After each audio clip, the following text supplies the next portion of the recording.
Alors, salam alaikum. Est-ce que l'image est claire, s'il vous plaît, avant de commencer?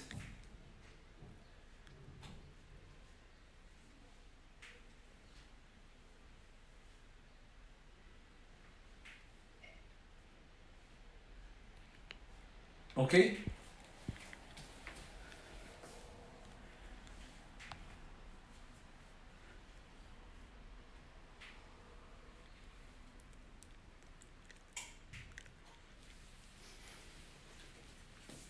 Ça y est, l'image est claire? Ok? Bon là, je vais reprendre dès le début. Donc nous avons transformation spontanée dans les pays. Grand 1, transformation spontanée. Donc, on va comparer la réactivité entre deux couples oxydants-réducteurs. Donc, les deux couples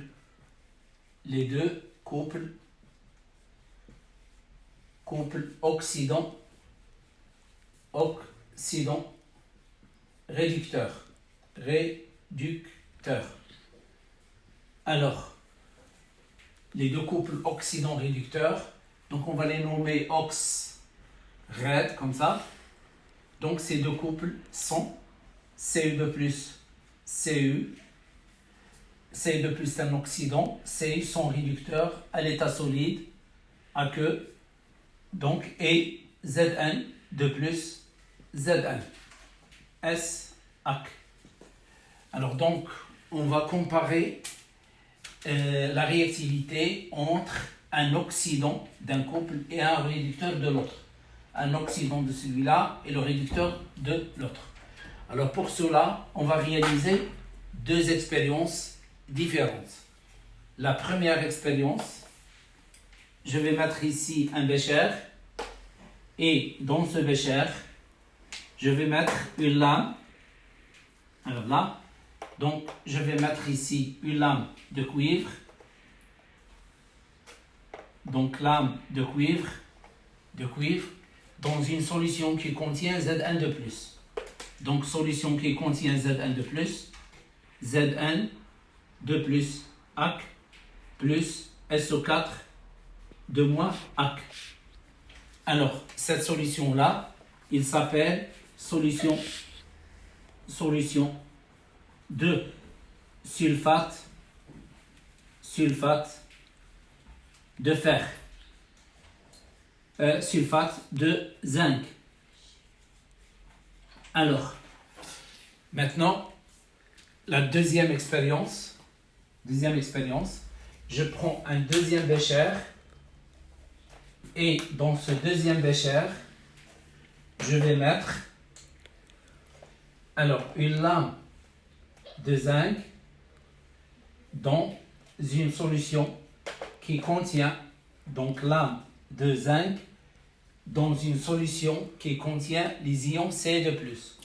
Les ions Cu2+, AC, SO4, de moins AC. C'est la solution de sulfate de cuivre 2. Alors, elle est bleue.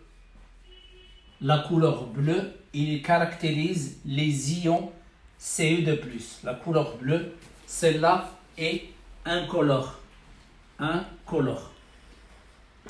Alors, j'attends pendant 1 heure, 2 heures, 1 semaine. Qu'est-ce que je constate pour cette expérience? Pas de changement de couleur, pas de changement de l'épaisseur de la lame du cuivre. Donc, qu'est-ce qu'on déduit? Pas de réaction. Pas de réaction spontanée. Pas de réaction spontanée. Donc, entre Cu et Zn2+. AC. Alors, maintenant, dans la deuxième expérience, j'attends seulement 1/4 d'heure. Qu'est-ce que je constate? La disparition de la couleur bleue. La disparition de la couleur bleue, ça signifie la disparition des ions Ce2+. Et je constate la formation d'un dépôt ou bien d'une couche rouge qui se forme autour de la lame de zinc, c'est-à-dire autour de la partie de la lame de zinc qui est en contact avec la solution. Donc ça, c'est un dépôt rouge, alors de cuivre. Donc on constate ici, je peux déduire qu'il y a une réaction spontanée. Alors maintenant, pour savoir ici ce qui s'est passé, premièrement, puisqu'il y a formation du cuivre, ça signifie que les ions Ce2+, ils se sont transformés en cuivre. Mais un ion positif, pour se transformer en atome, il doit capter des électrons. Donc Ce2+ a capté 2 électrons pour se transformer en CCe. Alors maintenant, il doit y avoir quelqu'un qui donne ces électrons. Alors pour vérifier d'où viennent ces électrons, alors qu'est-ce qu'on va faire? On va prendre la lame de zinc et on va éliminer, c'est-à-dire on va enlever la couche de cuivre. On enlève la couche de cuivre. Qu'est-ce que je constate? Je constate que la forme de la lame de zinc, au début, il a été comme ça.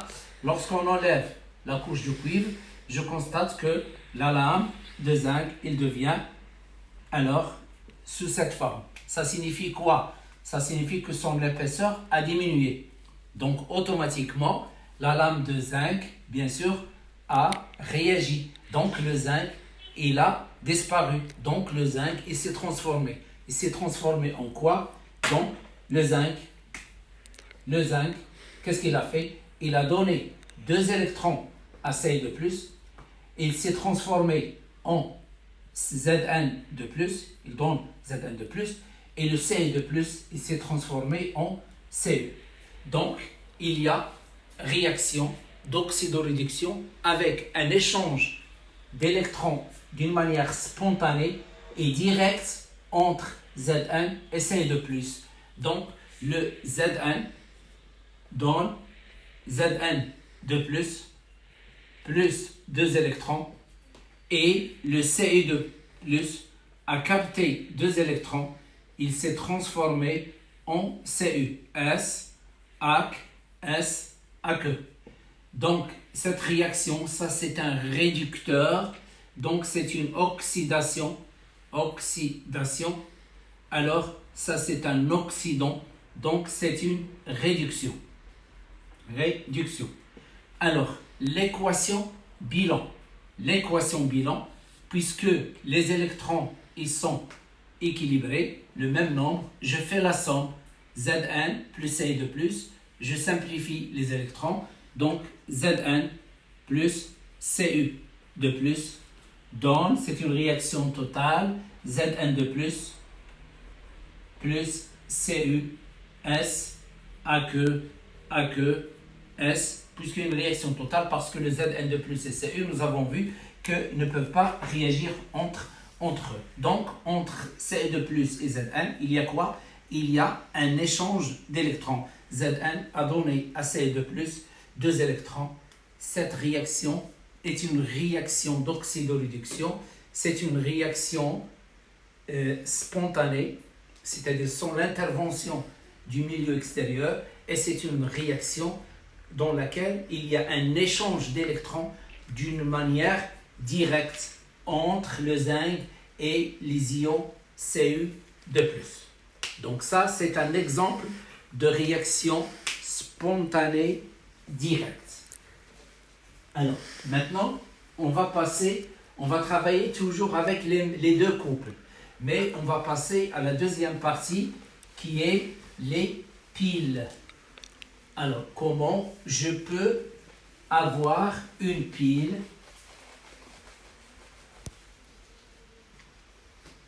Donc, grand 2,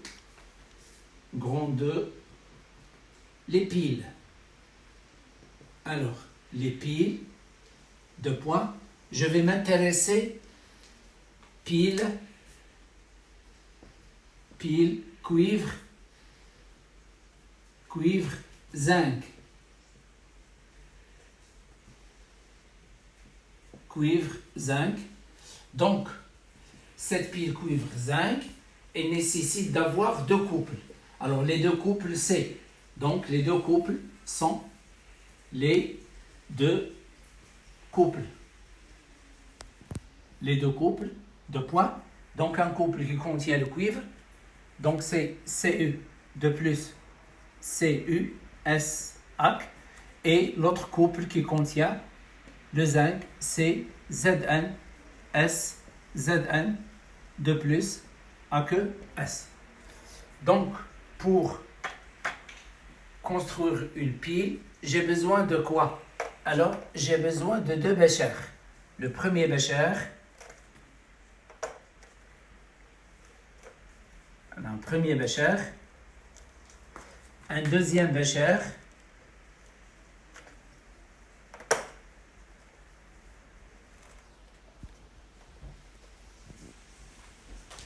alors, je vais introduire dans le premier bécher une lame, voilà, une lame qui contient le réducteur du premier couple, c'est-à-dire Cu. Et ici, je vais introduire une lame qui contient le réducteur du deuxième couple. Donc ici, c'est la lame de zinc, Zn. Alors maintenant, je vais ici mettre une solution et là, une autre solution. Donc la solution que je vais mettre ici, il doit contenir les ions Ce2+. Donc la lame de zinc dans une solution qui contient son oxydant conjugué. Donc la solution Ce2+, AC, SO4, 2- AC. La solution de sulfate de cuivre 2. Ici l'importance, le plus important, ce n'est pas l'ion négatif.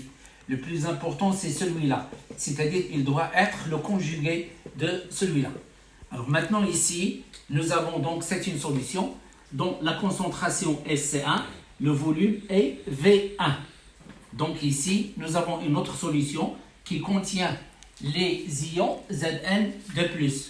Alors, Zn de plus, AC, SO4, 2- AC.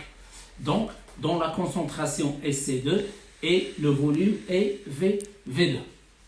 Alors maintenant, donc nous avons une solution qui contient un oxydant et une lame formée par son réducteur conjugué. Une solution qui contient un oxydant et une lame alors qui contient son réducteur conjugué.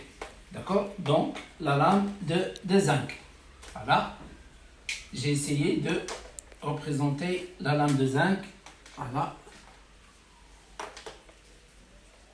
Presque du même taille. Alors, donc, maintenant, je vais lier les deux, c'est-à-dire, je vais lier les deux lames par l'intermédiaire d'un circuit extérieur qui est formé d'un conducteur ohmique et d'un ampèremètre. Alors, ampèremètre et ici un conducteur ohmique. Voilà, un conducteur ohmique. Alors donc, un conducteur ohmique grand R. Bon, alors maintenant, le circuit, il est ouvert. Donc ici, on va lier les deux, c'est-à-dire les deux solutions, on va les lier par ce qu'on appelle un pont salin. Un pont salin, je vais utiliser ici un tube, se forme un tube en U. Donc là, un tube en U. Et on va essayer de voir quel est le rôle de ce pont salin. D'accord? Donc, nous avons ici un tube. D'accord? Donc, normalement, nous avons le tube en U. Le voilà. Dans ce tube en U, on va mettre une solution. D'accord? Donc, on va mettre une solution. Alors, cette solution, il peut être une solution de KCl, K plus AQ plus Cl moins AQ. Il peut être une solution de K plus NO3 moins AQ. aqueux. Donc, nitrate de potassium, chlorure du potassium, il peut être une solution de NH4+, plus NO3 moins nitrate d'ammonium. Alors, ici, c'est une solution. Deuxième solution, troisième. J'utilise une seule solution. C'est-à-dire, j'utilise celle-là. Je vais la mettre ici. Donc, en fonction de la pile, je peux utiliser soit celle-là, soit celle-là, soit celle-là. Alors, on va choisir une. Donc, on a choisi ici K+, Cl, Cl-. Alors, qu'est-ce qu'on va constater? Donc, on va mettre la solution ici. Donc, celle-là sera remplie de la solution. Mais, une fois je change l'orientation du tube en U, alors la solution va quitter le tube. Donc, de préférence, on va utiliser une matière à l'intérieur qui va absorber la solution. De telle sorte que lorsque je renverse le tube, la solution, une grande partie de la solution reste à l'intérieur, absorbée par cette matière. D'accord? Alors, parfois, on utilise, si nous n'avons pas cette matière, donc on utilise ce qu'on appelle le papier absorbant. Je remplis le tube avec le papier absorbant et je verse la solution. Donc ici, j'ai une solution K plus aqueux plus Cl moins aqueux. Cette solution, elle est prisonnière dans le tube. Il ne peut pas quitter directement le tube. Il ne peut pas sortir seul. Alors maintenant, donc ici, ce tube en U, le tube en U s'appelle le pont salin. Le pont salin, ou bien il s'appelle aussi le pont ionique. Il s'appelle aussi pont ionique. Le pont salin ou bien pont ionique. Alors maintenant, une fois je ferme avec le pont ionique, je lie les deux béchers avec le pont ionique. Qu'est-ce que je constate? Je constate que l'aiguille de l'ampèremètre, nous avons l'ampèremètre, le voilà. Donc l'ampèremètre, il y a l'aiguille 0, voilà, le 0, d'accord? Alors il y a deux bornes. Il y a une borne qui s'appelle le COM. L'autre, c'est-à-dire celle-là, elle est en noir, celle-là, elle est en rouge. Donc, lorsque le courant électrique entre par la borne rouge, il sort par le COM, l'aiguille, elle dévie normalement. Si par erreur, on introduit le courant électrique, voilà l'aiguille, on introduit le courant électrique par le COM, il va sortir ici par l'autre bout, mais qu'est-ce que je constate? Ici, il y a un blocage, c'est-à-dire il y a un blocage. Qu'est-ce que je constate? Je constate que l'aiguille, elle commence à bouger dans ce sens et il va toucher ce blocage et parfois, il sera détérioré. Donc, pour nous, ce qui compte pour nous, c'est que lorsque l'aiguille dévie correctement, voilà, lorsque l'aiguille elle dévie, ça c'est automatiquement le courant électrique, il entre par la borne rouge, c'est-à-dire il sort par le COM. Alors maintenant, pour nous, qu'est-ce qu'on va constater? On va constater que cette aiguille, elle dévie correctement lorsque le COM il est lié à Zn. Lorsque le COM est lié à Zn, l'aiguille elle dévie correctement, ce qui implique que le courant électrique il sort du COM. Donc le courant électrique il provient de la lame de cuivre. Donc la lame de cuivre, le courant électrique il provient de la lame de cuivre. Alors la lame de cuivre, il va jouer le rôle du pôle positif. Voilà. Et la lame de zinc va jouer le rôle du pôle négatif. Donc la lame de cuivre joue le rôle du pôle positif, la lame de zinc joue le rôle du pôle négatif. Donc l'ensemble, il va constituer quoi? Un générateur, c'est-à-dire un dipôle qui fournit de l'énergie électrique. Alors maintenant, on sait que le sens de déplacement, c'est-à-dire le courant électrique dans les fils de connexion, il est dû ou bien il est dû au mouvement des électrons. Les électrons, ils se déplacent dans le sens opposé du courant. Les électrons, ils se déplacent dans le sens opposé du courant. Alors matière, maintenant, devient ces électrons. Donc on va essayer les électrons, ils viennent du zinc. D'accord? Alors maintenant, en regardant expérimentalement. Expérimentalement, qu'est-ce que je constate? Je constate que cette solution-là, dont la couleur il est bleue, je constate la disparition de la couleur bleue. C'est-à-dire, au fur et à mesure, il y a disparition de la couleur bleue. Ce qui implique que la concentration des ions Ce2+, elle, diminue. Je constate aussi la formation, il y a dépôt de cuivre. Donc ici, dépôt de cuivre. Dépôt de cuivre. De cuivre. Donc, ce qui implique, dépôt du cuivre, ce qui implique que la lame de cuivre, sa masse va augmenter. La masse du cuivre, sa masse va augmenter. Donc, la masse du cuivre va augmenter et sa variation de masse, elle est positive. La variation de masse, c'est la masse finale, moins la masse initiale. Donc, si la masse d'une lame augmente, automatiquement, il occupe le pôle positif. Si la masse d'une lame augmente, ça signifie c'est elle qui va représenter le pôle positif. Alors maintenant, concernant, donc ici, comment c'est arrivé? C'est que, je regarde ici, pour l'autre compartiment, je constate que l'épaisseur de la lame de zinc diminue. L'épaisseur de la lame de zinc diminue. Donc, la masse de la lame de zinc va diminuer.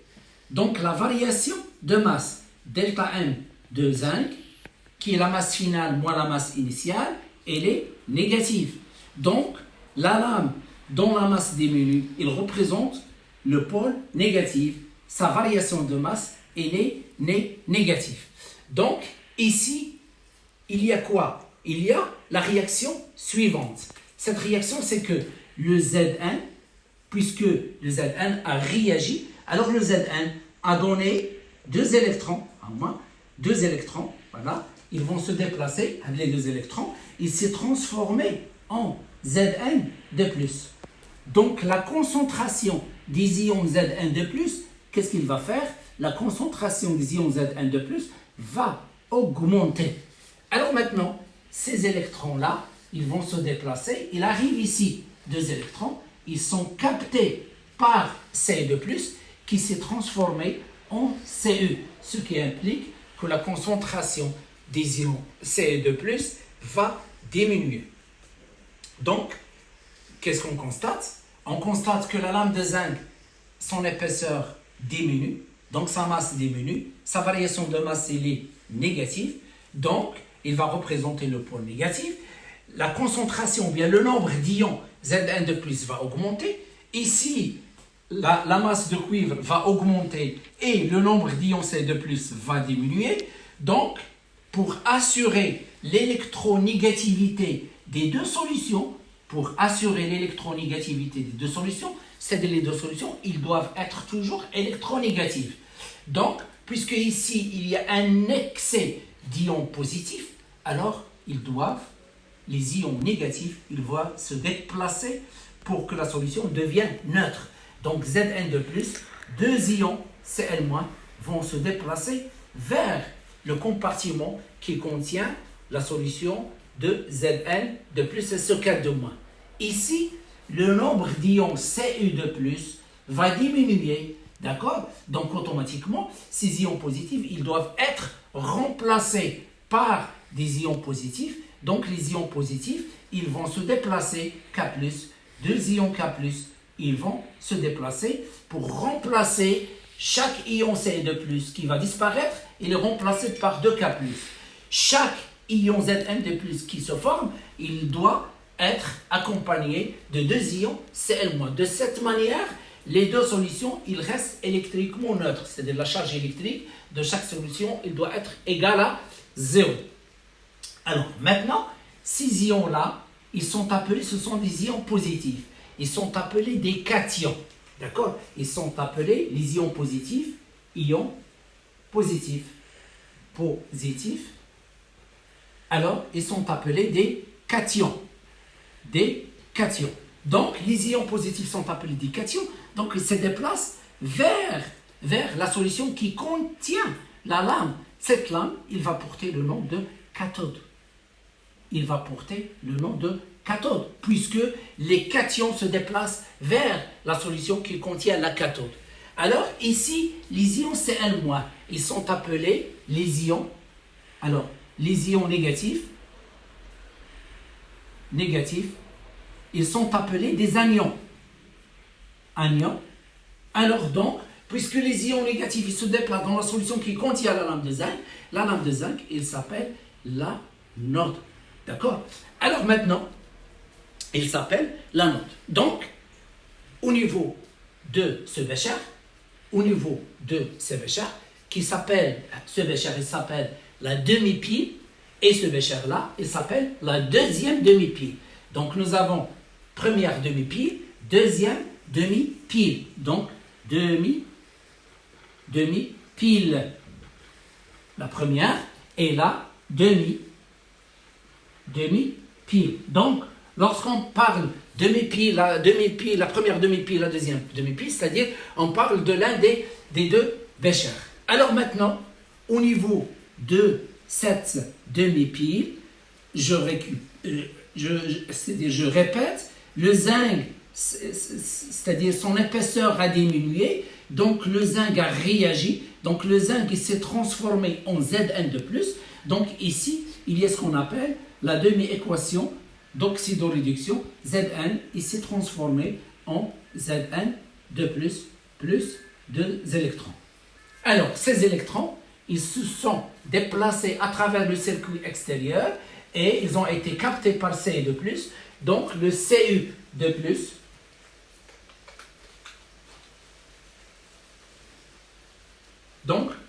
plus a capté a capté 2 électrons qui s'est transformé en CuS. Alors maintenant, ici, c'est un réducteur, donc c'est une oxydation. Il s'appelle l'oxydation anodique. Donc, au niveau de l'anode, il y a toujours oxydation. Et ici, ça c'est un oxydant. Donc, c'est une réduction. Il est appelé réduction cathodique. Au niveau de la cathode, il y a ce qu'on appelle la réaction de réduction. Alors maintenant, qu'est-ce que je constate? Je constate que entre Zn et Ce2+, il y a échange d'électrons. Mais Zn n'est pas à côté de Ce2+. Ils sont éloignés, ils sont séparés. Mais il y a pourtant échange d'électrons par l'intermédiaire du circuit, par l'intermédiaire conducteur ohmique, l'ampèremètre et les fils de connexion. Donc, qu'est-ce qu'on dit ici? C'est une réaction dans laquelle il y a échange d'électrons d'une manière indirecte. Maintenant, le milieu extérieur, c'est la personne qui réalise l'expérience. Qu'est-ce qu'il a? Il a préparé les solutions, il a préparé le pont, il a lié le reste avec un conducteur ohmique, un ampèremètre. Le conducteur ohmique ne peut pas produire d'électricité, ni l'ampèremètre. Personne ne peut produire de l'électricité. Alors, qu'est-ce qu'on constate? Il y a passage du courant électrique. Donc, il y a réaction. Donc, c'est une réaction qui est une réaction spontanée. Donc, dans les piles, il y a conclusion. Dans les piles, les réactions sont des réactions spontanées indirectes. Alors là, entre deux couples, il y a échange d'électrons. Cet échange d'électrons, c'est-à-dire, il y a un intermédiaire pour cet échange d'électrons. Ce sont les circuits extérieurs, bien sûr, qui a déplacement d'électrons. Alors maintenant, il y a passage du courant. Quel est le responsable du passage du courant dans la pile? Alors, il y a plusieurs parties. La première partie, c'est le circuit extérieur, les fils conducteurs ohmiques ampèremètre. Le responsable, ce sont les électrons. Maintenant, quel est le responsable du passage du courant dans les solutions? Ce sont les ions. Alors, dans le pont salin aussi, ce sont les ions. Alors, je répète ici, les électrons ne se déplacent pas dans les solutions, ni dans le pont salin. Donc ici, ce sont les ions. Les ions négatifs, ils se déplacent vers l'anode, et les ions positifs, ils se déplacent vers la cathode. Donc le responsable du passage du courant dans les solutions et le pont salin, ce sont les ions. Alors parfois, alors s'il y a épuisement, des ions positifs, des ions K+, et Cl-, parfois, les ions SO4-, ils peuvent se déplacer à travers le pont salin et arriver jusque-là. Ils peuvent se déplacer, les ions SO4-, à travers, c'est-à-dire à travers la matière qui a absorbé les autres solutions, alors, et se déplacer vers l'autre côté. Alors maintenant, on va parler de la réaction bilan. La réaction bilan. Alors donc, je vais effacer ici.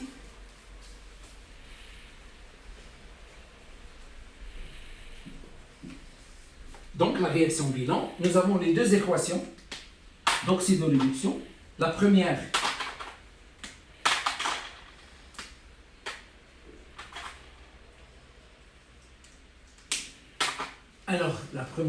c'est Zn dans Zn2+, Zn2+, plus 2 électrons.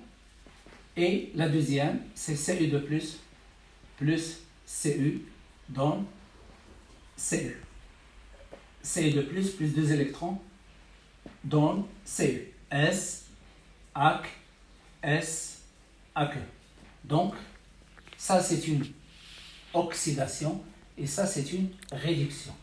La réaction bilan, puisque le nombre d'électrons, ici, le coefficient le même, donc on fait la somme et on obtient Zn plus Cu2+, dans Zn2+, plus Cu, S, AC, AC, S. Alors, la constante d'équilibre de cette équation K, il est très, très supérieur à 10 à la puissance 4. Ce sont des réactions totales.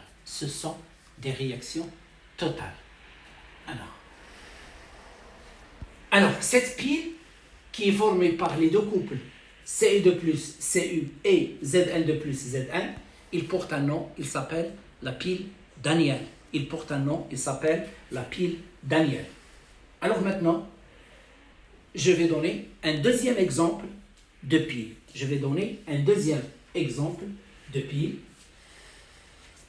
Donc j'efface.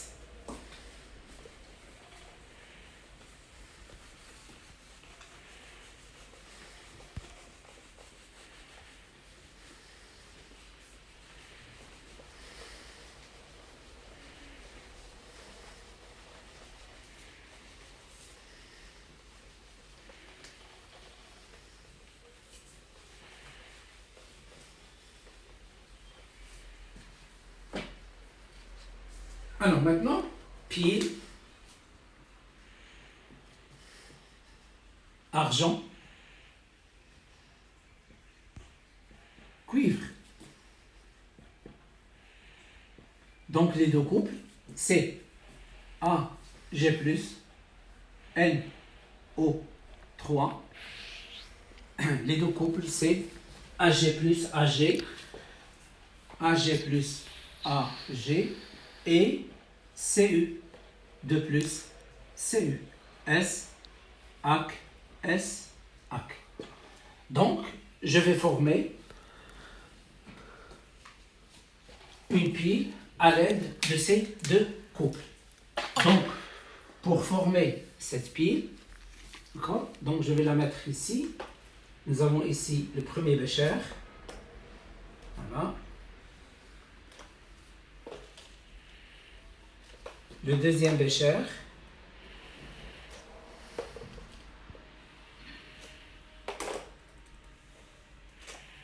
Alors, le pont salin.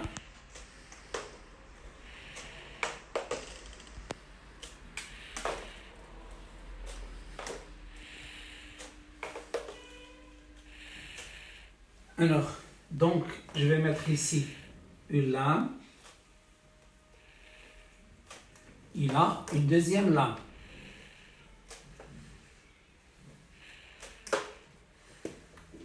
Et les deux solutions. Voilà la pile.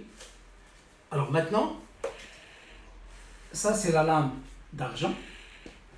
Donc lame d'argent, une solution qui contient Ag+. Donc Ag+, AC, avec NO3- AC. Il s'appelle nitrate d'argent. Solution de nitrate d'argent. Donc ici, je vais prendre une solution Cu, c'est-à-dire la lame Cu, une solution qui contient les ions Cu2+, SO4, 2-, AQ, AQ. Ça, c'est une solution bleue, donc celle-là, bleue, solution bleue. Celle-là est incolore. Alors maintenant, le pont salin, on va choisir une solution qui se trouve dans le pont salin. D'accord? Alors je peux choisir ici NH4+, plus NO3-. C'est l'exercice qui vous donne les ions qui se trouvent dans le pont salin. Il s'appelle solution du nitrate d'ammonium. Nitrate d'ammonium. Alors maintenant, je vais lier l'ensemble à un conducteur ohmique. Conducteur ohmique. Voilà, le conducteur ohmique. Le rôle du conducteur ohmique, c'est seulement pour diminuer l'intensité du courant électrique. Donc ici, nous avons le conducteur ohmique, R. Donc, je n'ai pas mis l'ampèremètre, c'est-à-dire pour déterminer le sens du courant, la cathode, l'anode, grâce à d'autres méthodes. Alors maintenant, ça s'appelle la demi-pile. Demi-pile 1. Et celle-là, demi-pile 2. Voilà. Alors maintenant,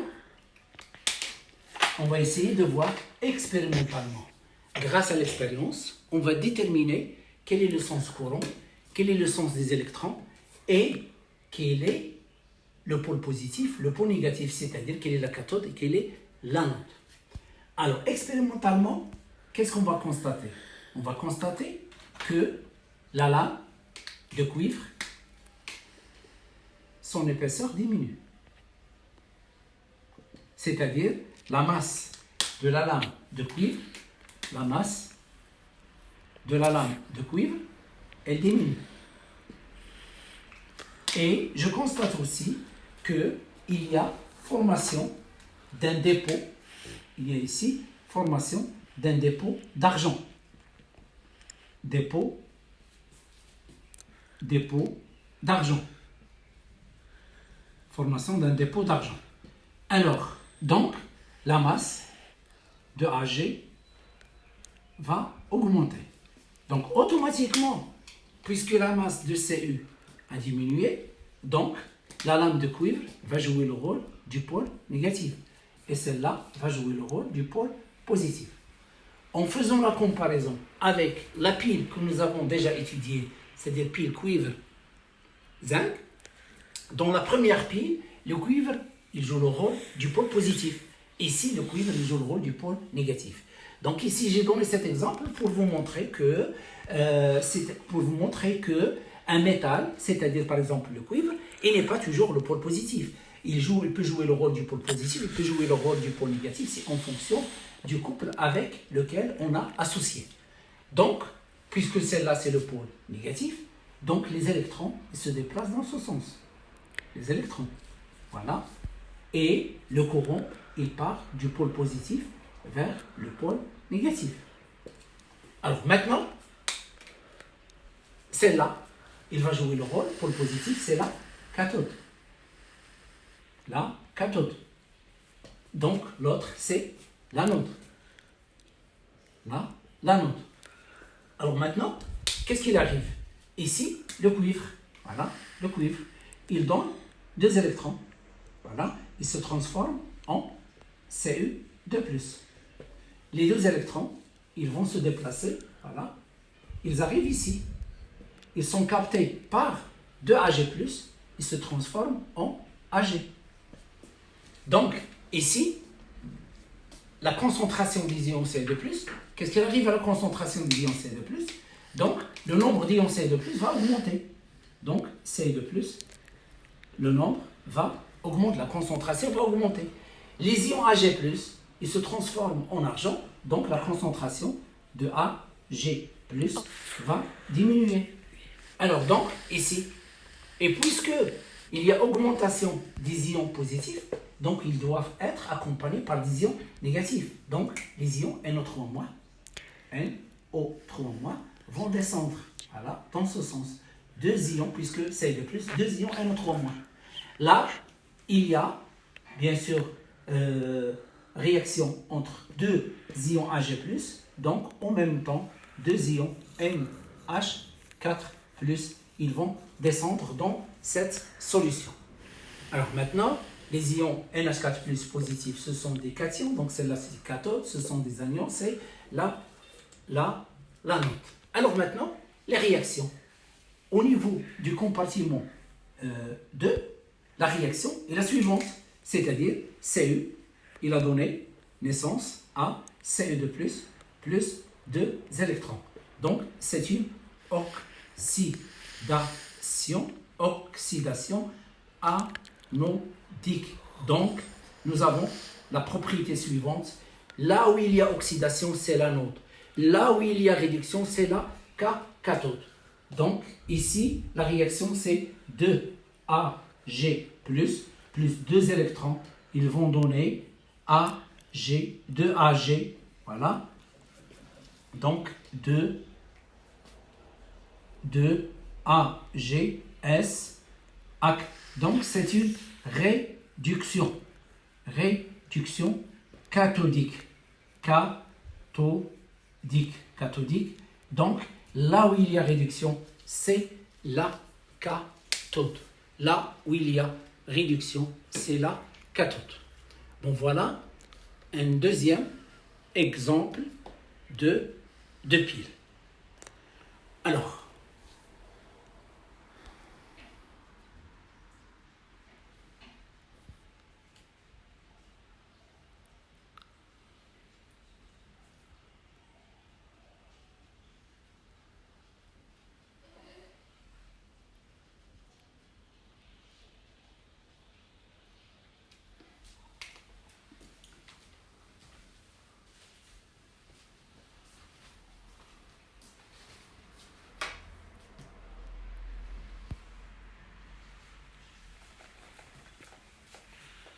maintenant, un troisième exemple de pile. Un troisième exemple de pile.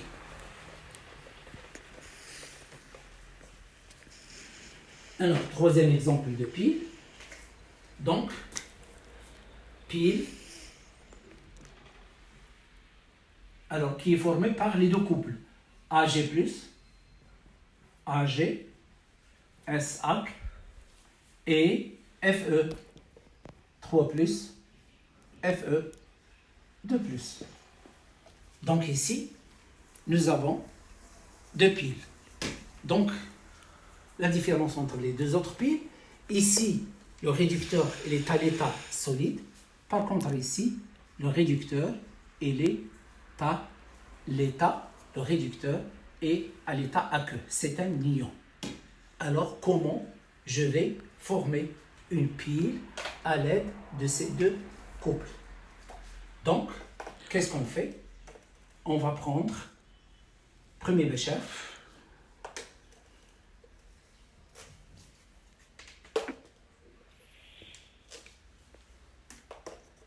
Deuxième bécher.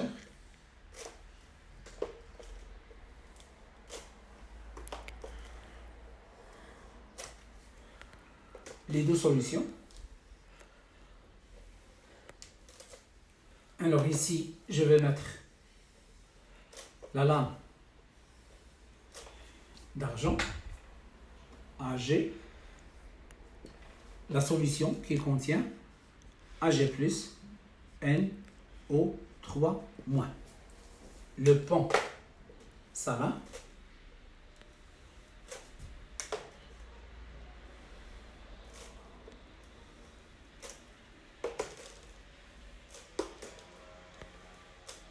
Donc le pont salin, je vais choisir K plus NO3 moins AQ. Donc ici, ça c'est le premier couple. Il est formé par AG, c'est la lame, et AG+, c'est la solution. Donc ici, nous avons Fe2+, mais pas à l'état solide. Donc je ne peux pas avoir une lame en Fe2+. Donc qu'est-ce que je vais faire? Je vais choisir une lame, je vais mettre ici une lame, mais une lame inactive. C'est-à-dire une lame inactive, c'est-à-dire une lame qui ne va pas participer aux réactions à ce niveau-là. Alors les lames inactives, je vais choisir platine, PT, ou bien je vais choisir graphite. Les deux lames qui sont inertes, c'est-à-dire ne participent pas aux réactions inactives. Et je vais mettre ici une solution qui contient le Fe3+, d'accord, et contient plus SO4 de moins, voilà, SO4 de moins, ou bien Cl-, voilà, 3 Cl-, et Fe de plus de Cl-. Donc ce qui compte pour moi, c'est à l'intérieur ici, il y a l'oxydant et il y a son réducteur conjugué. Alors je vais lier par l'intermédiaire d'un ampèremètre un conducteur ohmique, voilà, et voilà ici grand R. Alors expérimentalement, qu'est-ce que je vais constater? Je vais constater que la lame, celle-là, sa masse va augmenter. Voilà. Cette masse va augmenter. Donc, il y a dépôt donc ici, dépôt d'argent, de Ag. Donc, automatiquement, puisqu'il y a dépôt, la masse de Ag va augmenter. Donc, automatiquement, Ag, c'est le pôle positif, et ça, c'est le pôle négatif. Alors, donc, le courant électrique, il circule du pôle positif vers le pôle négatif. I, voilà, le courant électrique. I. Donc, automatiquement, ça, c'est le courant. Voilà, le courant. Alors maintenant, les électrons, ils circulent dans le sens opposé. Les électrons circulent dans le sens, se déplacent dans le sens opposé. Alors maintenant, cette lame, il est inerte, il n'arrive rien à cette lame. Mais qu'est-ce qu'on va constater? Donc on va constater que ce sont les ions Fe de plus, les ions Fe de plus, leur concentration va, les ions Fe de plus, leur concentration va diminuer. Donc automatiquement, ici la réaction qui a lieu, ici, c'est une réaction. Le Ag+, il a capté des électrons et s'est transformé en Ag. Donc, Ag plus un électron donne Ag. Alors ici, qu'est-ce qu'il arrive? Le Fe, il donne des électrons qui vont se déplacer, le Fe, il se transforme en Fe de plus. Il se transforme en Fe3+. Donc, qu'est-ce qu'on a? On a Fe de plus qui donne Fe3+, plus un électron. AQ. Donc, la concentration des ions Fe de plus va diminuer et la concentration des ions Fe3+ va augmenter. Donc, la concentration des ions Fe de plus va diminuer, la concentration des ions Fe3+ va augmenter. Donc, maintenant, puisque ici, il y a manque d'ions A+, ils doivent être, c'est-à-dire les ions K+, ils vont se déplacer ici pour remplacer les ions Ag+, qui ont disparu. Maintenant, les ions NO4-, ils vont se déplacer dans ce sens, NO3-, alors puisque il y a augmentation du nombre d'ions Fe3+. Donc, maintenant, le pont salin, il a un rôle. Quel est le rôle du pont salin? C'est d'assurer l'électronégativité de deux solutions. C'est-à-dire, c'est de fermer le circuit et en même temps assurer l'électronégativité des deux solutions par déplacement des ions qui se trouvent dans le pont salin vers le premier compartiment ou vers le deuxième compartiment. Donc ici, j'ai donné un exemple d'une pile dont le réducteur n'est pas à l'état solide. Alors dans ce cas-là, on utilise une lame. Cette lame, par exemple, c'est une lame en platine ou bien en graphite, donc qui ne participe pas aux réactions.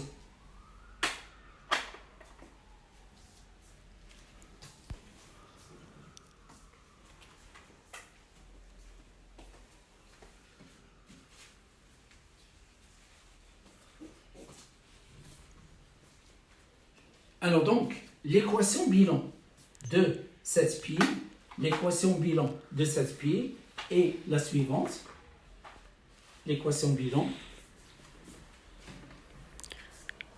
Donc, nous avons AG plus E moins dans AG et nous avons FE 2 plus se transforme en FE 3 plus E moins. Donc, les électrons sont équilibrés. On fait la somme. Donc, AG plus FE 2 plus donne alors AG plus FE 2 plus. Alors, donc, ça c'est un solide. aqueux. Voilà l'équation bilan. Bien sûr, la constante d'équilibre de celle-là est très supérieure devant 10 à la puissance 4. C'est une réaction totale.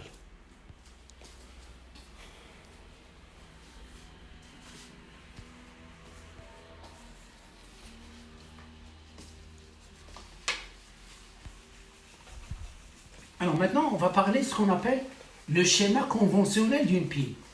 Le schéma conventionnel d'une pile. Le schéma conventionnel d'une pile.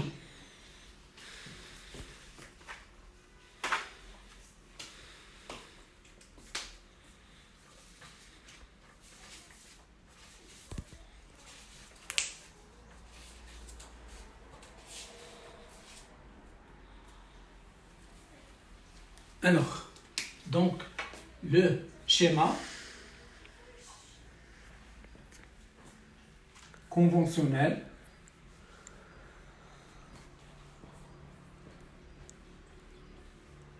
d'une pile.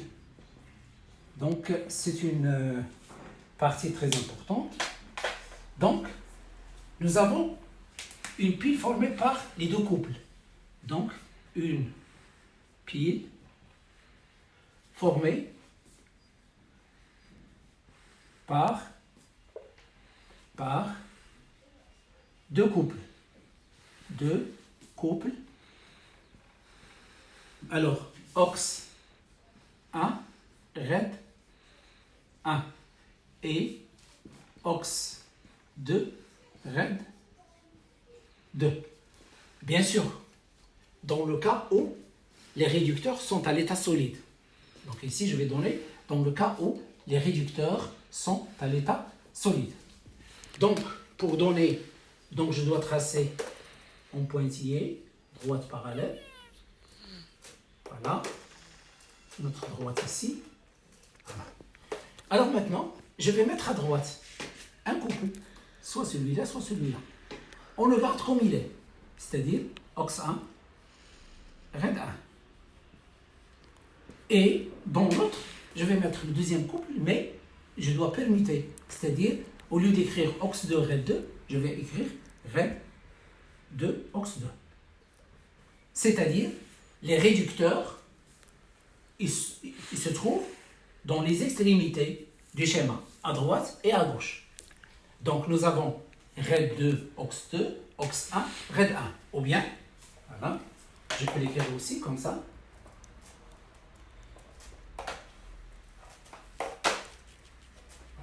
Donc ici, ox 2, red 1, red 2, red 2. Ici, je vais mettre red 1, ox 1.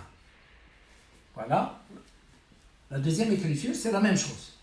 Maintenant, j'essaie de savoir quel est le pôle positif, quel est le pôle négatif. Si celui-là est le pôle positif, je vais mettre plus et là moins. Voilà. Si l'inverse, d'accord, je vais mettre ici moins et là plus. Donc red 1, aya, plus, moins. Donc, je peux mettre le plus à droite ou à gauche, ça revient au même. Mais attention, il faut mettre le plus devant le réducteur qui joue le rôle du pôle positif. Si red 1 qui joue le rôle positif, c'est plus là. Sinon, celui-là, c'est plus ici. Donc, nous avons plus, moins. Donc, maintenant, on va voir le cas de la pile CU de plus, CU. Alors, Z1 de plus, Z1.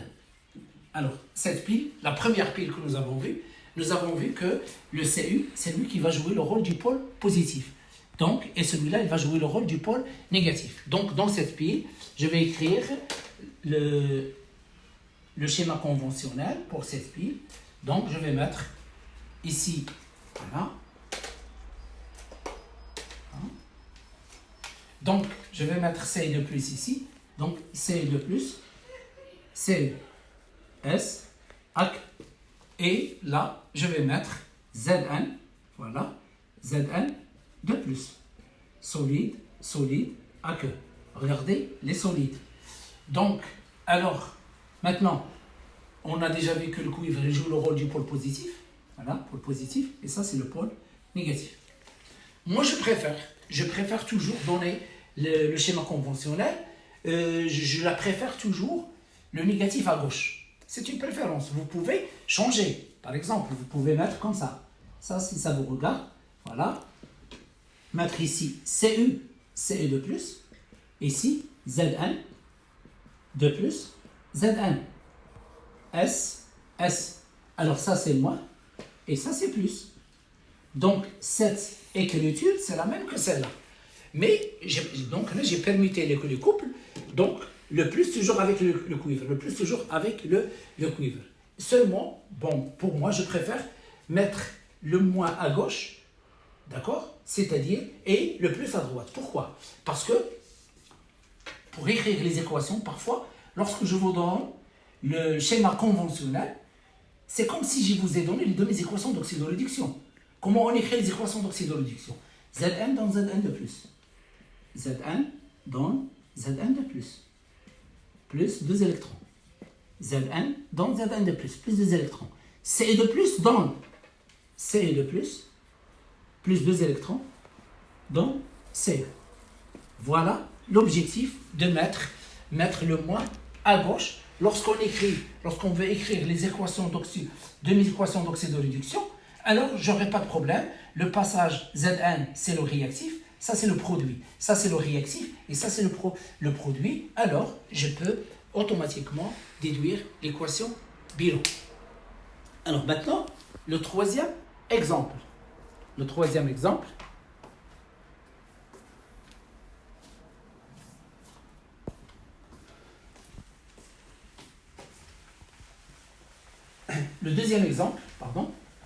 Le deuxième exemple, c'est la pile argent-cuivre. La pile Ag+, Ag, S, AC et Cu2+, Cu. Donc, je vais mettre, voilà. Donc, je vais mettre ici Ag+,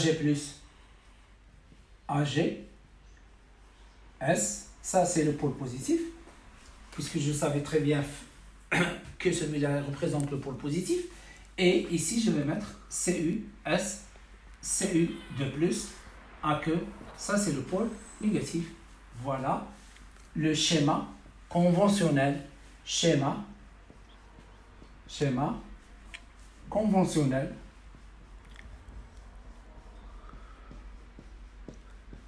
Le schéma conventionnel.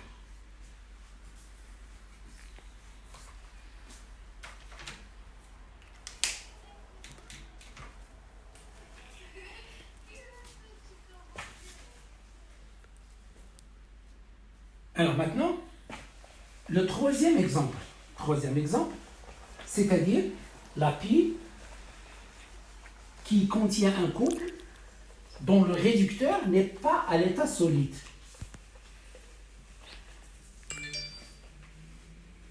N'est pas à l'état solide. Donc, nous avons la pile AG plus AG, S, AQ, et l'autre c'est FE3 plus FE.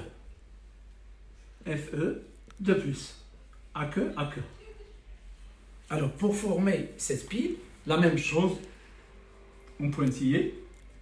Le premier couple, AG plus AG,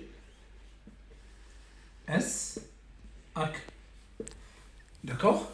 Alors, le deuxième couple, inversé, c'est FE, 3 plus, AQ, FE, 2 plus, AQ, et vous ajoutez ici platine, pôle négatif. Et ici, pôle positif. C'est-à-dire, vous ajoutez ici, si vous avez platine, vous mettez ici platine. Si vous avez graphite, vous mettez C. Le graphite, c'est du carbone. Le graphite, c'est du carbone. Donc, voilà la pile dont l'un des réducteurs, les réducteurs, n'est pas à l'état solide. N'est pas à l'état solide.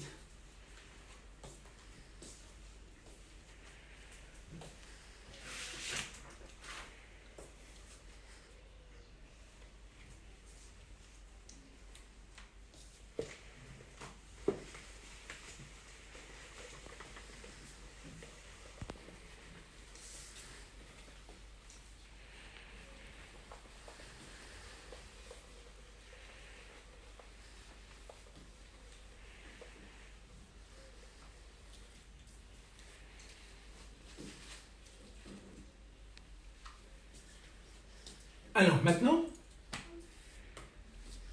la relation entre la quantité de matière, d'électrons, et intensité du courant électrique.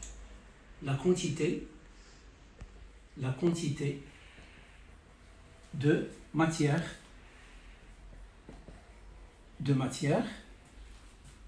des électrons,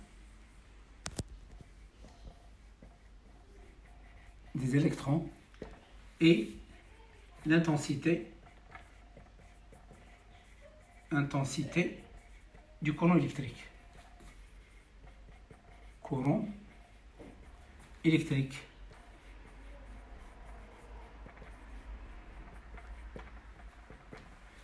Grand I.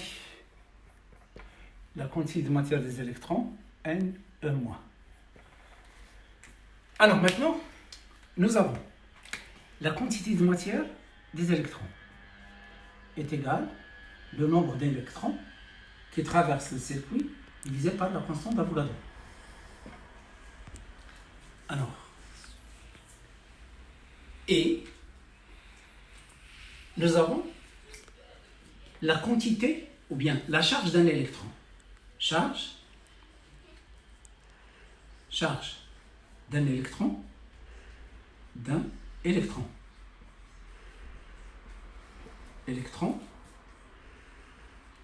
Et moins 1. Maintenant, la charge de N électrons. Et moins Q est égal moins NE. La quantité d'électricité portée par ces électrons, la quantité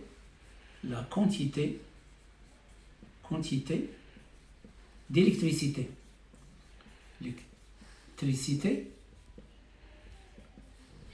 Et Q est égal à la valeur absolue de Q, c'est-à-dire est égal à N fois E. Donc, je peux déduire à partir de celle-là, N est égal à Q divisé par E. Je la remplace ici. Qu'est-ce que j'obtiens? La quantité de matière en électrons il est égal à Q divisé par E fois NA. Alors on pose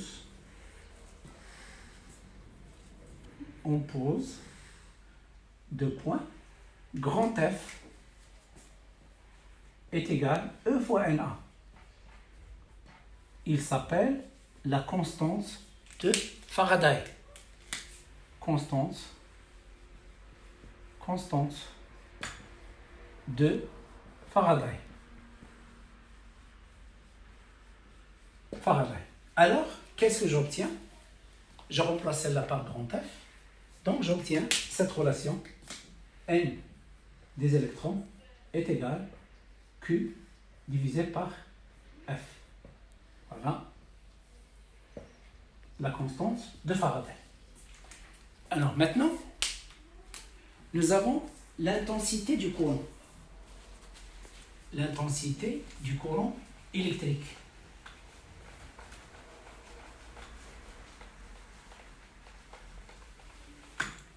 Alors, l'intensité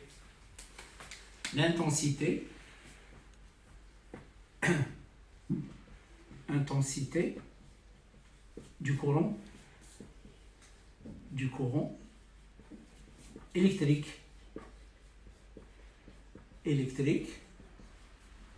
continu. Alors, l'intensité du courant électrique continu, il est lié à grand Q par la relation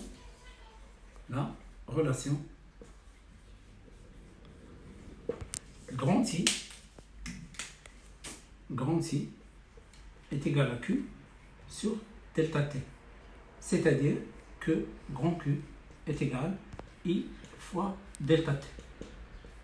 Avec delta T, c'est la durée du passage du courant. Donc, conclusion.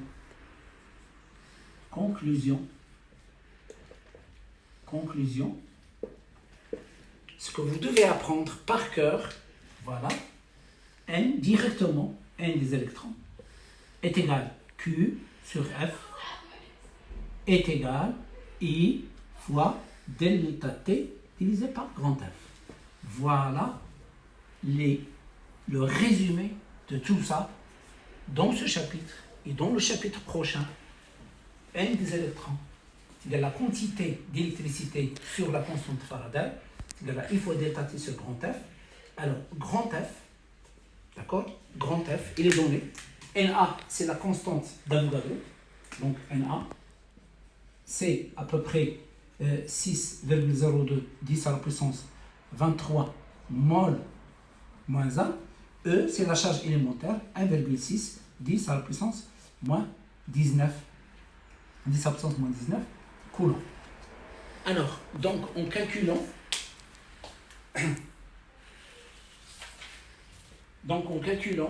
la valeur de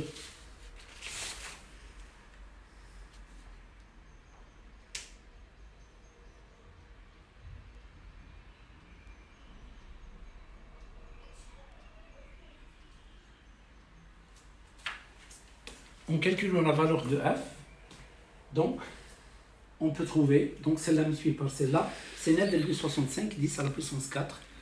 9,65 10 à la puissance 4, donc il sera parmi les données de l'exercice. Donc soit on va vous donner le Na et le E, soit on va vous donner directement la valeur de grand F.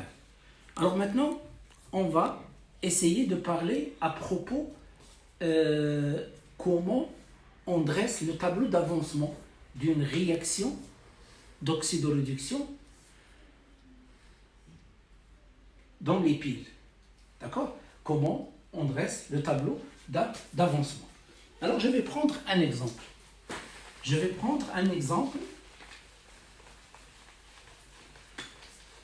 D'une pile. Donc, nous avons une pile formée par les deux couples AL 3 plus AL. Alors, et CE2 plus CE. S, AC, S, AC. Donc, nous avons cette pile. Je vous donne ici, par exemple, je vous donne le schéma conventionnel. Voilà, le schéma conventionnel. Voilà. CE2+, CU, S. Je vais mettre ici plus. Et là, AL, AL3+. AL3+. AQ, S. Et ça, c'est moins. Donc, voilà les données. Alors, donc, cette pile, il est formée par, nous avons une solution,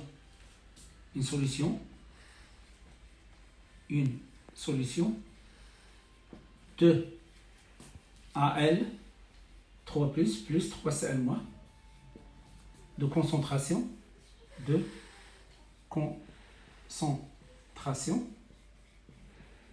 C1 et une solution de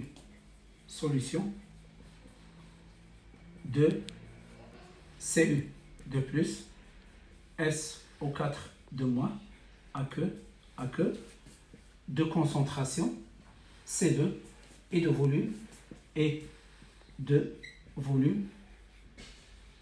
V1, celle-là, et de volume V2. Bon, donc, d'après celle-là, je peux savoir la concentration de AL3+, je peux savoir la concentration de CU2+. Donc, on va vous demander d'écrire les équations, les deux mes équations d'oxydoréduction et l'équation bilan. Donc, puisque ça c'est le point négatif, donc AL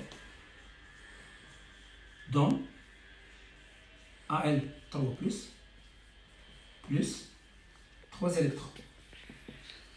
Alors, CU de plus 2 électrons, donne CU. S, AC, S. Donc ici, nous avons le nombre d'électrons, c'est 3. Et le nombre d'électrons ici, c'est combien? C'est aussi 2. Donc on doit l'équilibrer. Donc on doit multiplier celle-là par 2 et celle-là par 3. Donc, qu'est-ce que j'aurai? Donc, j'aurai 2 AL, 2 flèches, 2 AL3+, AL3+, plus 6 électrons. Et là, donc AQ, solide, ici, 3 CE2+, plus 6 électrons, donne CU, 3 CU, S, AQ. Alors, maintenant, avant de déduire l'équation bilan, fait la somme, d'après celle-là, je peux déduire la quantité de matière en électrons, c'est 6x. Voilà. La quantité de matière des électrons, c'est 6x. Après avoir équilibré les deux. Alors, supposons, vous avez les deux mes équations. Par exemple, vous avez Zn. Alors, dans Zn de plus 2 électrons, plus 2 électrons. Et ici, vous avez Cu de plus 2 électrons dans Cu. D'accord? Donc, nous avons ici, vous avez une pile qui est formée par le zinc et le cuivre. Donc, et nous avons ces deux équations. Donc, celle-là, c'est une oxydation. Celle-là, c'est une réduction. Donc, d'après celle-là, les électrons, ils sont équilibrés. Les électrons, ici, ils sont équilibrés. Donc, N, quantité de matière d'électrons, est égale à 2x. Alors, supposons maintenant, vous avez AL donne AL 3 plus 3 électrons, et vous avez AG plus E moins donne AG, d'accord? Donc AQ S, donc pour équilibrer celle-là, nous avons ici 3, nous avons ici 1, donc on doit multiplier ici par 3. Donc j'aurai ici 3 électrons, donc d'après celle-là, un des électrons est égal à 3x.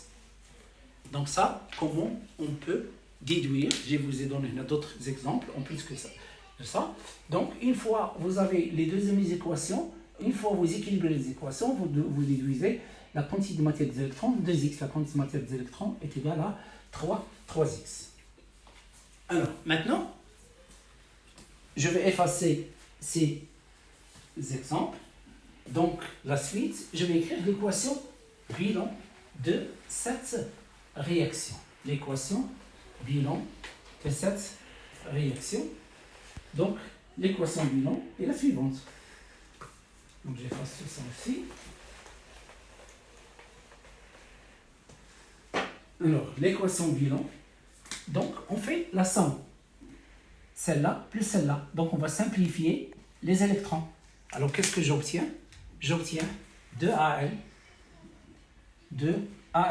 plus 3Cu de plus AC dans, alors 2Al 3 plus 2Al 3 plus 3Cu 3Cu S AQ S. Alors maintenant, parfois dans certains exercices on va vous proposer l'équation bilan. On va vous proposer l'équation bilan.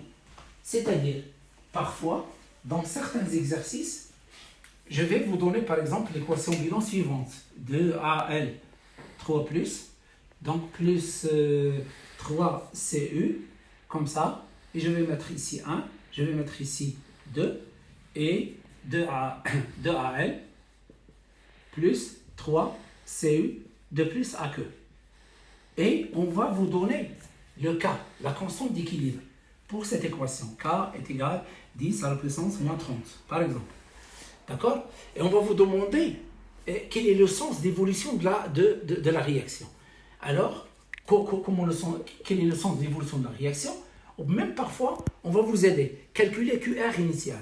Calculer QR initial. QR initial est égal la concentration de Cu de plus initiale à la puissance 3, d'accord, puisque nous avons ici 3, ça c'est un solide, on considère que sa concentration comme s'il est égal à 1, donc on enlève les solides, d'accord, ça c'est un solide, donc AQ, divisé par la concentration de Al3 plus à la puissance, ici nous avons 2, initiale 2. Alors, la concentration, vous calculez QR initial. Alors, vous calculez QR initial et vous remplacez, bien sûr, vous avez la première solution, celle-là c'est C1, d'accord, C1 au carré, et là c'est C2 à la puissance 3. Vous calculez celle-là, d'accord, vous allez trouver par exemple 0,04, par exemple, voilà, 0,04. Alors, qu'est-ce que vous allez dire? Vous allez la comparer avec K. Donc, vous avez QR initial est supérieur à K. Donc, puisque QR initial est supérieur à K, alors,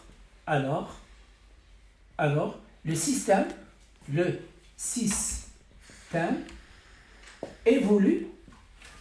évolue dans le sens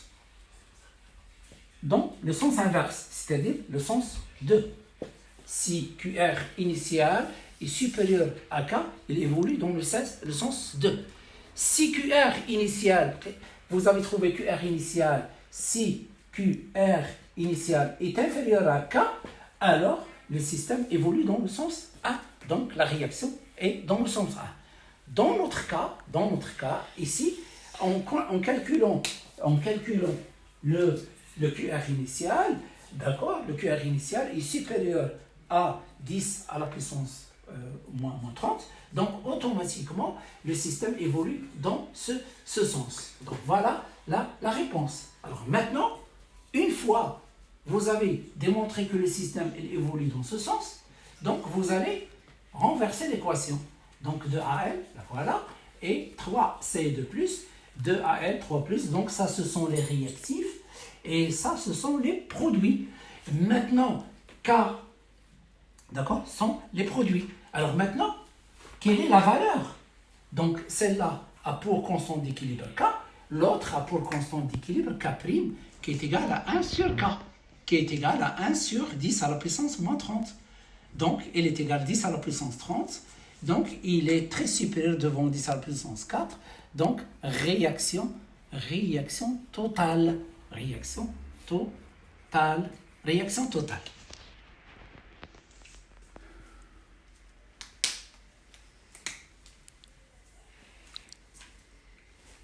Alors, maintenant, je reprends.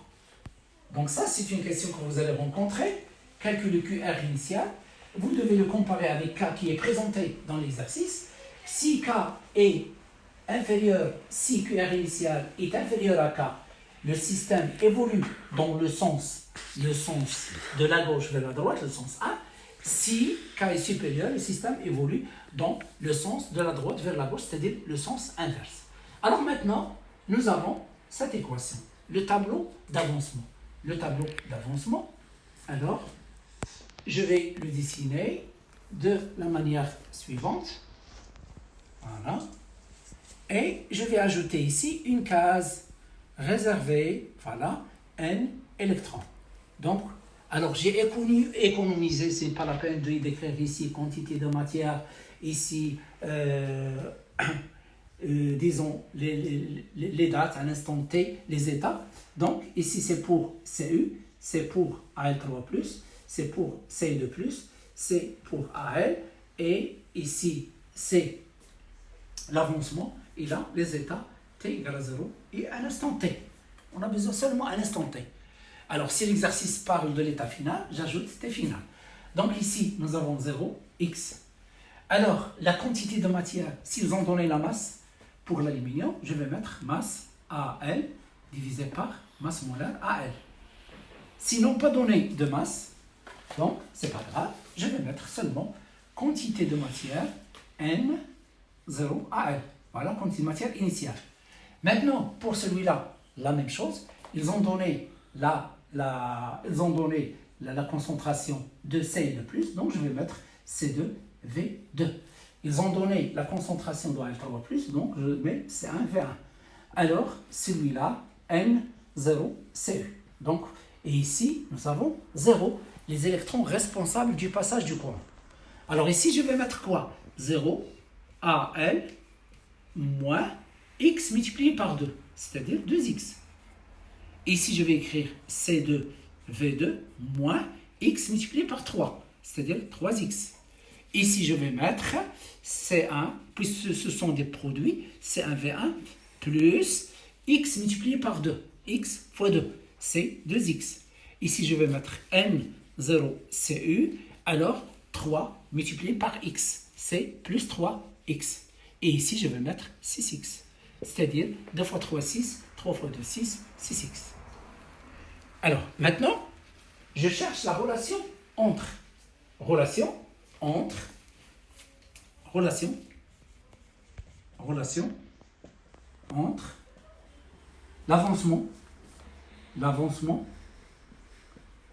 l'avancement X, I, delta T et grand F. Alors, nous avons la quantité de matière des électrons. D'après le tableau, c'est 6X. Et la quantité de matière des électrons, elle est égale Q sur F, est égale I fois delta T sur grand F. Il faut des nombres. Vous devez les apprendre par cœur. Alors maintenant, je remplace 6X est égal I fois delta T divisé par grand F. Je cherche le X. Dans ce cas-là, X est égal I fois delta T divisé par 6F. Là, voilà. Alors, maintenant, ils vont me demander déterminer la relation entre, c'est-à-dire l'expression pression de delta M à L et ou bien les expressions de delta M à L et delta M CU. les variations de masse. Donc, nous avons la quantité de matière de AL, à l'instant T. La quantité de matière de AL, à l'instant T, est égale à N0 AL moins 2x. 2x. Je déplace ça ici, ça N AL moins N0 AL est égal à moins 2x. N final moins N initial, ça c'est delta N delta N AL. Il est égal à moins 2x. Alors, donc, je remplace. Delta N, c'est quoi? Puisque nous avons N est égal à la masse sur la masse molaire, donc automatiquement, delta N est égal à delta M sur la masse molaire. Donc ici, j'aurai delta N AL divisé par la masse molaire, AL est égal à moins 2x, est égal à moins 2. Je remplace. I delta T divisé par 6F. 6F. Je simplifie, ça reste 3. Donc, delta M AL, delta M AL, il est égal à moins I fois delta T divisé par 3F fois la masse molaire de AL. Donc, qu'est-ce que je constate ici? Que le delta M, il est négatif, ce qui implique que AL, il représente le pôle négatif. Alors, maintenant, je cherche delta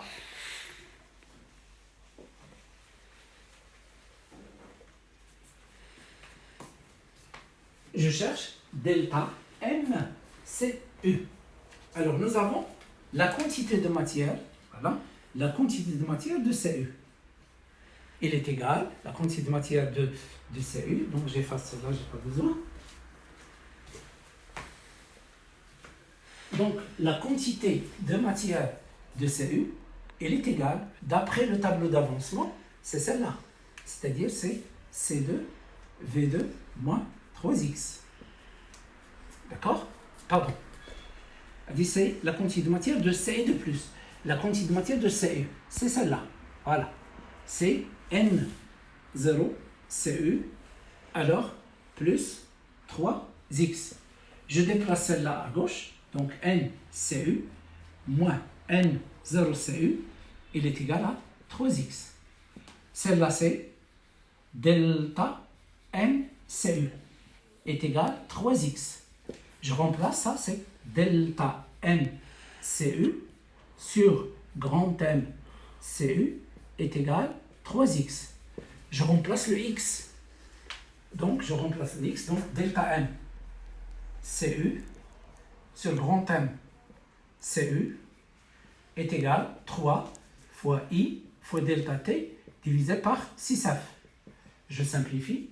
Donc, delta MCU, delta MCU, elle est égale à I fois delta T divisé par 3F fois la masse molaire de CU.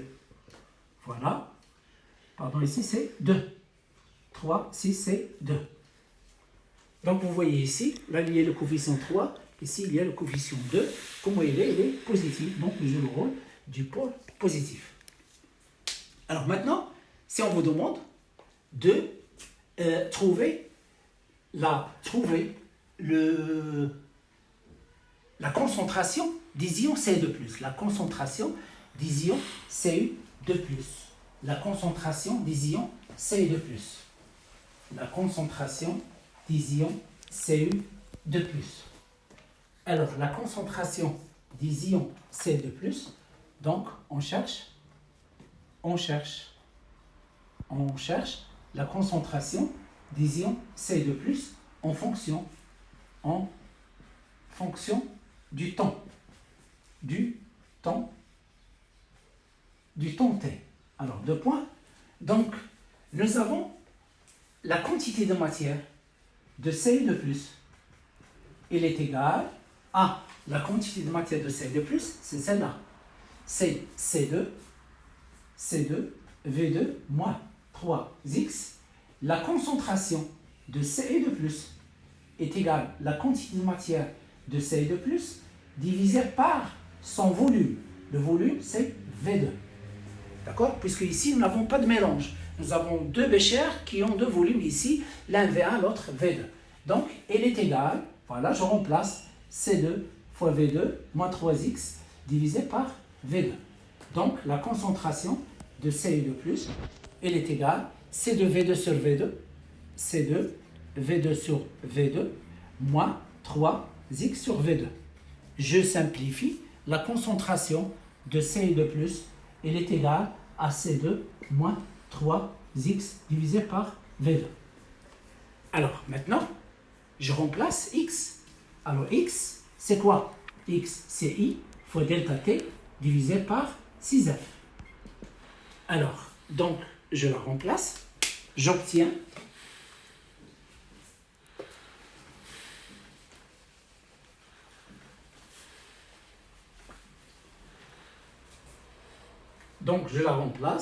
j'obtiens la concentration de Cu de plus, il est égal à C2 moins 3 divisé par V2 multiplié par I fois delta T divisé par 6F. Je simplifie 3, il reste ici 2. Donc, ça donne C2, alors moins I fois delta T divisé par V2 fois F. V2 fois grand F. Alors, sachant que delta T est égal à T moins T0. Et T0, il est égal à 0. Donc, il est égal à T. Donc, je peux la remplacer. Donc, j'obtiens la concentration de Cu de plus, un instant T, est égal à C2 moins I divisé par V2 fois grand F, le tout multiplié par T. Alors, maintenant, ici, on a trouvé la concentration de C2+, sous forme de AT plus B. Donc, la relation, si je représente Ce2+ par, si je représente graphiquement, ici, graphiquement,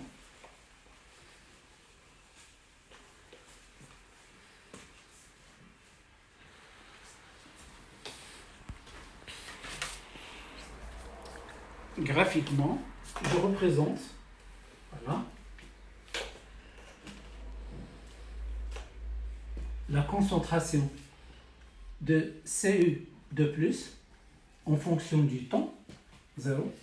À l'instant t égale à 0, la concentration de Cu2+ égale à C2. Donc, alors, le coefficient directeur de celle-là, il est négatif. Donc, on peut l'écrire aussi, concentration de Cu2+, il est égal à moins I divisé par V2 fois F, alors, fois T plus C2. Donc, il va commencer par celle-là. Donc, c'est une droite décroissante. Voilà.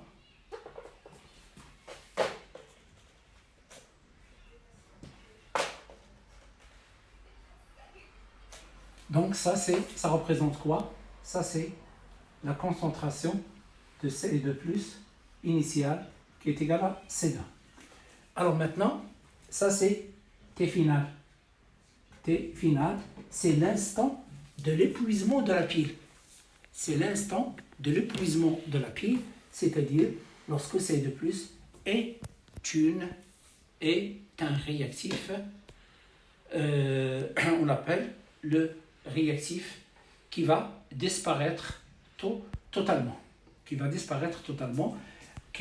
À quel instant s'arrête la pile de fonctionner? Là, la voilà. Alors, calculer, c'est-à-dire cet instant, d'accord? Vous remplacez celle-là par 0 et vous trouvez T final est égal à quoi? Donc regardez là, cherchez T final, on cherche T final. Alors, la concentration de Ce2+ final est égale à 0. Donc, qu'est-ce que j'aurai? J'aurai moins I divisé par 2V divisé par, on a oublié le 2, je crois. Oui, on a oublié ici le 2, 3, 2, ici un 2, voilà. Le 2 3 divisé par 6, ça donne 2. Donc, en la remplaçant ici. Donc, ici, nous avons un 2. Voilà. Et ici, nous avons un 2. Voilà, 2. Donc, 6 avec 3, 2. Donc, on aura 2V2 fois grand F, alors fois T, plus C2 est égal à 0. Vous trouvez T final est égal à C2 fois 2 fois V2 fois grand F divisé par I. Donc, T final est égal à C2 multiplié par 2F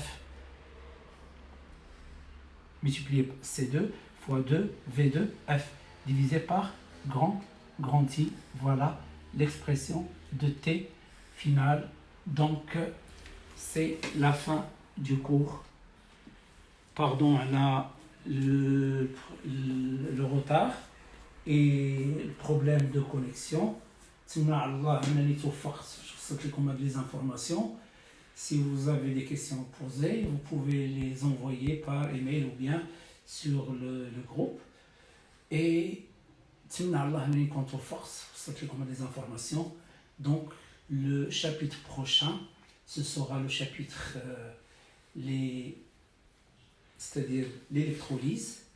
Et en même temps, je vais poster dans le groupe des PDF avec, c'est-à-dire des séries d'exercices sur le nucléaire, sur l'électricité et les ondes, aussi la mécanique, parce que je vais refaire le début de la mécanique. Je vais essayer de faire une séance après et pour bien expliquer quelques exercices de la première partie du mécanique.